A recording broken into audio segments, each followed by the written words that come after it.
যুক্তরাষ্ট্রের যুদ্ধবিমানকে নিজেদের আকাশসীমা ব্যবহার করতে দেবে না উপসাগরীয় দেশগুলো।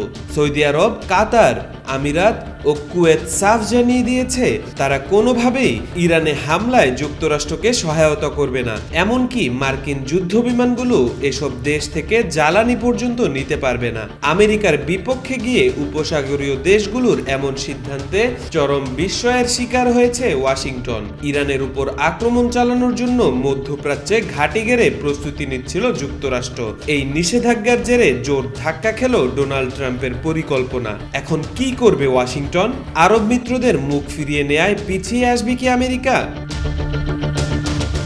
উপসাগরীয় দেশগুলোর সহায়তা ও সমর্থন হারিয়ে এখন বিকল্প পথে ইরানে হামলার পায়তারা করছে যুক্তরাষ্ট্র। ভারত মহাসাগরের দ্বীপঘাঁটি দিয়েগো গার্সিয়ায় নজর দিয়েছে ওয়াশিংটন। এই দ্বীপে থাকা মার্কিন সামরিক ঘাঁটিতে মোতায়েন করা হয়েছে B-2 বোমারু বিমান। পারমাণবিক হামলা চালাতে সক্ষম বিমানগুলোর অবস্থান ধরা পড়েছে স্যাটেলাইট ধারণ করা ছবিতে। তাতে দেখা গেছে এর মধ্যেই সেখানে অবস্থান নিয়েছে 3টি B-2 বিমান। ইরাকে হামলার সময়ও দিয়েগো গার্সিয়ার এই ঘাঁটি ব্যবহার করেছিল আমেরিকা। ইরানে আক্রমণের জন্য এখান থেকেই হয়তো উড়বে মার্কিন বিমানবহর।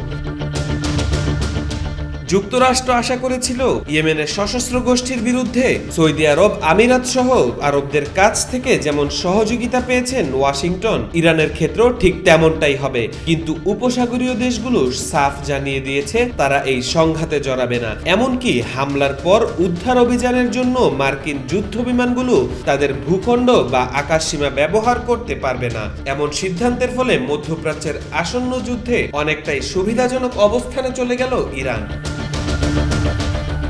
দ্বিতীয় মেয়াদে ট্রাম্প যুক্তরাষ্ট্রের ক্ষমতায় আসার পর থেকেই ইরানকে কোণঠাসা করতে কঠোর অবস্থানে আছে ওয়াশিংটন। ট্রাম্প চাইছেন পারমাণবিক কর্মসূচি থেকে দ্রুতই সরে আসুক তেহরান। দেশটির উপর ক্রমেই কঠোর হচ্ছে পশ্চিমাদের নিষেধাজ্ঞা। কিন্তু ইরানে হামলা করার ক্ষেত্রে উপসাগরীয় দেশগুলো পিছিয়ে আসায় অনেকটাই স্বস্তি পেল খামেনি প্রশাসন। তেহরান এখন সুযোগ পাবে যুক্তরাষ্ট্রের সঙ্গে দর কষাকষির। এমন অনিশ্চিত পরিস্থিতিতে প্রশ্ন উঠেছে, যুক্তরাষ্ট্র কি দিয়েগো গার্সিয়া থেকে সরাসরি ইরানে হামলা চালাবে, নাকি সুবিধাজনক অবস্থান খোয়ানোর জেরে তারা ফিরবে আলোচনার টেবিলে?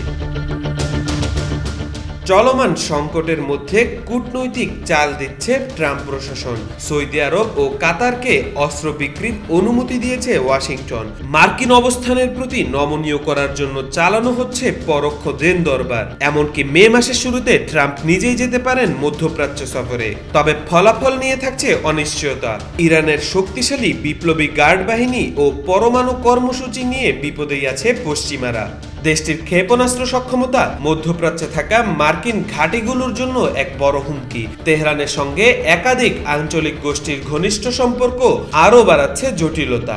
বিশ্লেষকদের ধারণা, ইরানে হামলা চালালে ভয়ানক প্রতিরোধের মুখে পড়বে যুক্তরাষ্ট্র। তাওফিকুল ইসলাম, আজকাল।